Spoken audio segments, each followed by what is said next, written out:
मेरा इश्क तू, मेरा इश्क तू, मेरी इबादत बंदगी, मेरा इश्क तू, मेरा इश्क तू।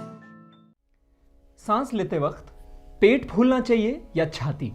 ये एक कॉमन सा सवाल है जो आप जैसे म्यूज़िक लर्नर्स का है, जो ये कहते हैं कि जब हम गायकी कर रहे होते हैं या रियाज कर रहे होते हैं और जब हम सांस लेते हैं तो हमारा पेट फूलना चाहिए या हमारी छाती, और आवाज़ का पेट से आना क्या होता है और आवाज़ निकल कैसे रही है और गायकी में आवाज़ का क्या रोल है, सांस का क्या रोल है।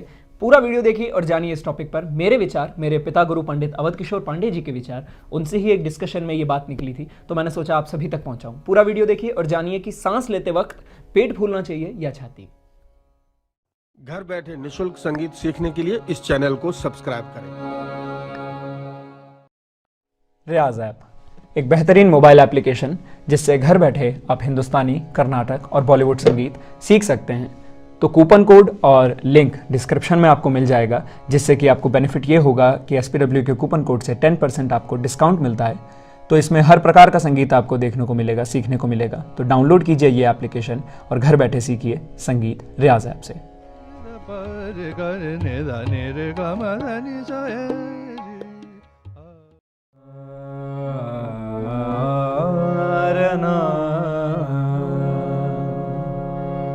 एक तो चेहरा ऐसा हो,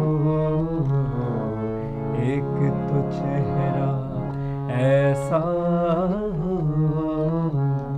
मेरे लिए जो सजता हो। एक तो चेहरा ऐसा हो। गुलाम अली खान साहब की गाई हुई, उनकी कंपोज की हुई ये गज़ल, और इनके शायर हैं फ़रत शहजाद साहब। ठीक है, तो आइए फिर से आते हैं उसी टॉपिक पर कि पेट फूलना चाहिए या छाती। छोटा सा एक साइंटिफिक इसका लॉजिक मेरे पिता गुरु ने समझाया मुझे, जो मैंने कहा कि आप सभी तक पहुंचाना चाहिए।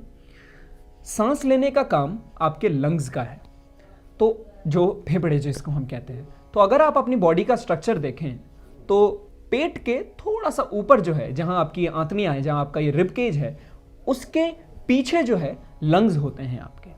जब आप सांस लेते हैं तो एक बार सांस लेके देखिए, पूरी सांस भर के देखिए। जब आप सांस ले रहे हैं तो आपका जो पेट है अंदर जा रहा है, दब रहा है, प्रेस हो रहा है।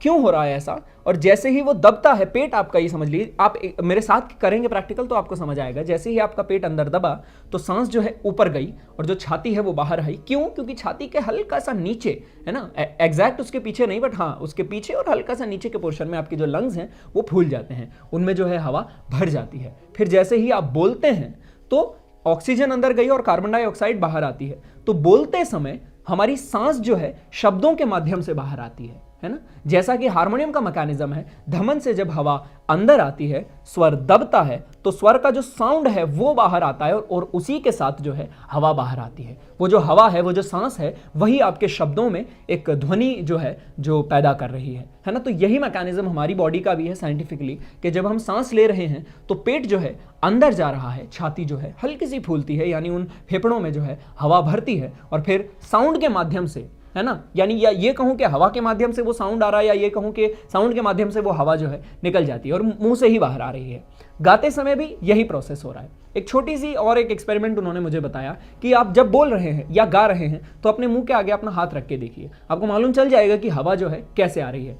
अगर इस डिस्टेंस पे आप रखते हैं, जैसे कि मैंने अभी रखा हुआ है ना, ये अगर आप ऐसे देखें, ये मैंने इस डिस्टेंस पे अपना हाथ रखा हुआ है ना, सा, मैं ऐसे बोल रहा हूँ। अब अगर ये मैंने हाथ अपने इतना करीब ले लिया, सा, है ना, तो आप हल्की सी गर्माहट जो है वो महसूस कर सकेंगे, और पास में ले लेंगे, सा, हल्की सी आपको गर्माहट महसूस होगी, वो जो भाप है जो मुंह के अंदर बनती है वो महसूस होगी, लेकिन हवा आते हुए महसूस नहीं होगी। जैसे अगर मैं आपको कहता हूं सांस लीजिए और नाक से ही छोड़िए, और नाक के नीचे अगर हाथ रखेंगे तो आपको वो सांस महसूस होगी, है ना, आपको वो सांस महसूस होगी नाक से निकलती वक्त, है ना। लेकिन यही जब प्रोसीजर हम गाने में लाते हैं तो वो हवा महसूस नहीं हो रही। अभी जैसे मैं इस डिस्टेंस से गा रहा हूं, सा सा गा मा धा पा गा मा रे नी रे गा, एग्जैक्ट सांस नहीं, पर हाँ भाप आपको महसूस हो रही है। तो यही लॉजिक है कि वो जो पेट है वो नहीं फूलना चाहिए। जब सांस लेते हैं तो पेट जो है हमारा अंदर जाता है और फेफड़े जो है फूलते हैं, यानी छाती हल्की सी आपकी फूलती है। तो ये एक लॉजिक है। ऐसा ही एक और एग्जाम्पल उन्होंने दिया था, जैसा कि हम कहते हैं पोइट्री में इसका थोड़ा चलन ज़्यादा है, या हम जब बातचीत करते हैं तब हम कहते हैं ना कि यार दिल से सोचो, जो भी डिसीजन लो दिल से लो, है ना, और दिमाग से मत सोचो। ये जो डिसीजंस हैं ये दिमाग से नहीं दिल से लेने चाहिए।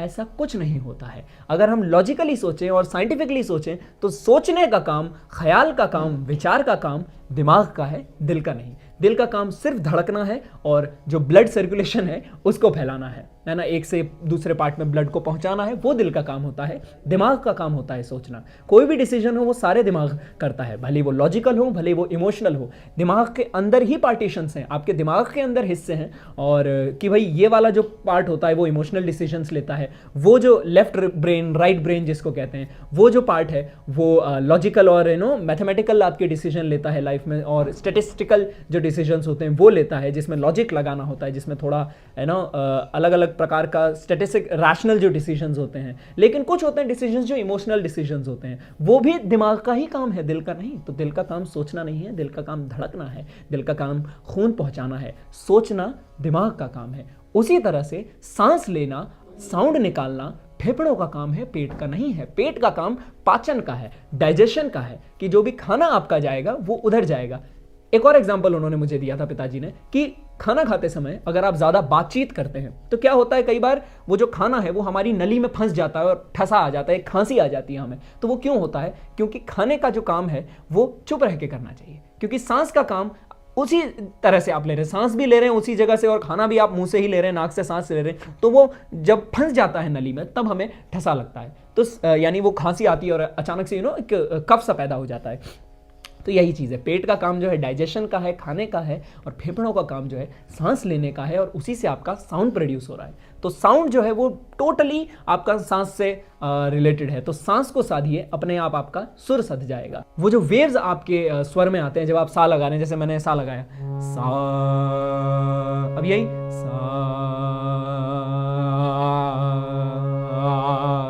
ये जो वेव्स आपने महसूस किए, ये क्यों हुआ? क्योंकि मेरी सांस सधी हुई नहीं थी, है ना। मैंने सांस ज़्यादा ले दी तो वो एकदम एक फ्रीक्वेंसी ऊपर गई, और जैसे ही मैंने सांस छोड़ा और कम कर दी तो वो एकदम फ्रीक्वेंसी लो हो गई। तो ये नहीं होना चाहिए, सांस एक सधी हुई होनी चाहिए। तो उसके लिए आपको ऐसा रियाज करना होगा जिसमें कि लंबी लंबी सांसें हों और पेट अंदर जाए, छाती फूले, और फिर आपका स्वर जो है वो बाहर आए। ठीक है, तो एक छोटा सा आई गेस ये एक इशू था, एक कन्फ्यूजन था जो अब दूर हो गया होगा आप सभी लोगों के दिमाग में। तो दिमाग में ही दूर हुआ हो तो बेहतर है ना। तो दिमाग को सोचने दीजिए, फेफड़ों को सांस लेने दीजिए, और संगीत सीखते रहिए, अपना रियाज करते रहिए। ठीक है, ऐसे ही सब्सक्राइब करें चैनल को, एंड कुछ ना कुछ मैं बातें बताता रहूँगा। आई नो कि एक वीडियो में उस चीज़ को एक उसको गैदर करके सबको समझाना वो थोड़ा सा मुश्किल हो जाता है, मगर मैं कोशिश करता हूँ कि एक टॉपिक को कवर कर दूँ 5 से 10 मिनट में, है ना। मुश्किल है, थोड़ा डिस्कशन लंबा चाहिए होता है, लंबी बहुत सारे और पॉइंट्स चाहिए होते हैं, पर मुमकिन नहीं हो पाता है। तो इतने में मैं इतना ही समझा पाता हूँ। कोशिश करूँगा आपको और नए टॉपिक्स लाता रहूँ। आप कमेंट्स करके मुझे बताएं कि और नया क्या टॉपिक हो सकता है। देखते रहें संगीत प्रभा वर्ल्ड का ऐसे ही चैनल, और मैं कुछ ना कुछ नया लाता रहूँगा। धन्यवाद।